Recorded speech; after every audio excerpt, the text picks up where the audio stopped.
Hello everybody, Julia here from Just One More Card, and I have another fun project featuring casual Friday stamps and dies. Well, stamps in that case. And I'm keeping it very clean and simple, but I'm trying to be a little bit more modern this time. I'm using these beautiful floral stamps. I will be listing all the products in the video description below. And I've already prepared a card base, top folding, and I have a panel, and I've cut off a strip from that panel, and you will see what I will do with it towards the end of the video. For the stamping, I'm using my Misty.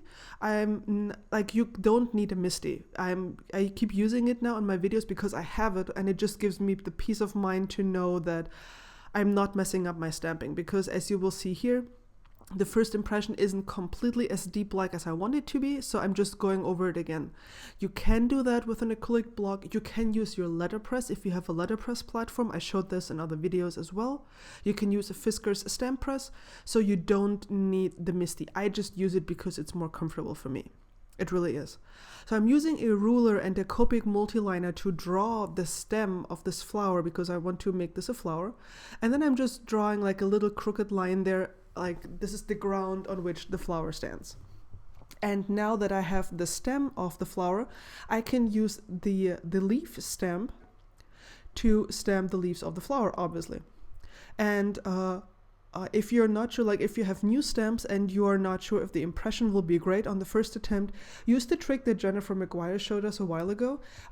Tap your Versamark ink pad against the new stamp and then tap it against your regular ink pad. It will work perfectly. It's amazing. Now for the coloring, I did very easy coloring. This is coloring that everybody can do. You don't need any special skills. All you need to do are colors that are somewhat blendable. That means, as you can see here, I have a dark pink, I have a middle tone pink, I have a lighter pink, and then I have a super light pink. And I will be listing all the colors in the video description below. And all I'm doing is blending from the darkest color towards the lightest. Now, if you have trouble blending towards the lightest color, keep working on that edge. Like, don't go over it like just once with one stroke and then be disappointed. Keep working that edge. I found personally that if I keep working that edge, then it usually blends out just fine. And it doesn't matter if I do one petal at a time or if I do like lay down all the color per petal. And you can see me here working the edge with that lightest color, and I just keep like rubbing the color in there until it finally blends. I did this for the rest of the flower, and I'm repeating the same process for the leaf. I'm starting out with my darkest green here and just putting it where I think the shadow would be. And then I'm blending towards a lighter color, just like using lighter colors basically. And going like working my way towards the lightest color here. I'm just using three colors here. And I'm not too worried about adding texture or anything fancy. I'm really just doing basic Copic blending between dark and light colors. Like even if you're a Copic beginner, this is something that you can easily do, and you can see that you can create some really nice shadow and highlight effects there. And here I'm just adding a tiny bit of orange, very light orange colors that can be used as the ground. And here you can see the final coloring of the flower that I did. And you can see that even with the simple blending effect, you can create a really nice effect there. Now here's that strip that I cut from the panel that I just colored. I'm using my Versamark ink pad, and I'm just smooshing it right onto that strip and covering that entire strip with Versamark. That is a sticky ink that you'll need for embossing. And then I'm grabbing my Wow Gold embossing powder and just pouring it on that strip because I want to make my own glitter paper, because as you might have guessed, my glitter paper is in storage. But don't despair, you can always make your own. All you need is Versamark and just some embossing powder, for example. Or some glitter actually. If you have like double-sided adhesive and you have glitter, you could also make your own.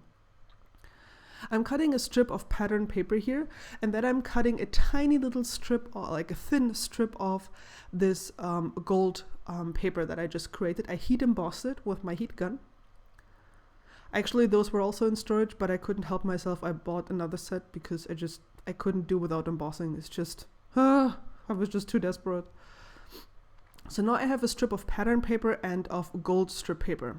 Before I can put those where they belong, I am adhering my panel, the one that I colored, onto my card base, and there is some space left off to the side. That's where I cut off that strip.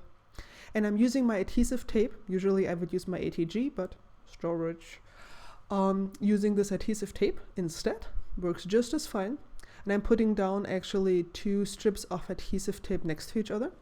And then, because it's adhesive, obviously, I don't have to try to put glue on that tiny strip of gold paper. I can just put the gold paper onto the adhesive. Yay! Sometimes I surprise myself. Sometimes I actually think about what I'm doing, and then, stuff just works. Yeah, those are my happy moments. And then I'm putting the strip of this black stripes, of those black patterns, against the gold paper, and you can see that I did have some white sticking out, but I just trimmed that off. It makes the card a little bit thinner than a regular A2 size card, but I don't mind.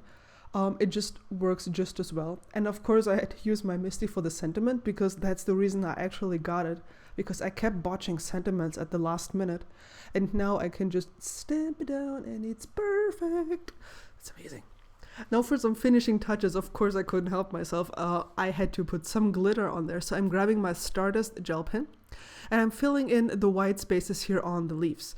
It also helped to cover up that some of the green actually got into those white spaces because I wasn't careful enough. So that was a good way to add sparkle and cover up my mistakes. I left the white in the floral white though, because I felt that this was that actually increased the contrast that I had there. As you can see, it's very easy coloring, and I had a lot of fun doing it. It takes like a minute or two, of course, well, maybe even more than that, but it was just fun. I mean, nobody's timing, you just do whatever feels right. And of course, I also had to add some sequins by Pretty Pink Posh. So I hope you like this modern style with the gold border and the black pattern paper, and otherwise clean and simple card. If you have any questions, leave me a comment, and I would love if you would subscribe to my channel. Thank you, and catch you again soon. Bye bye.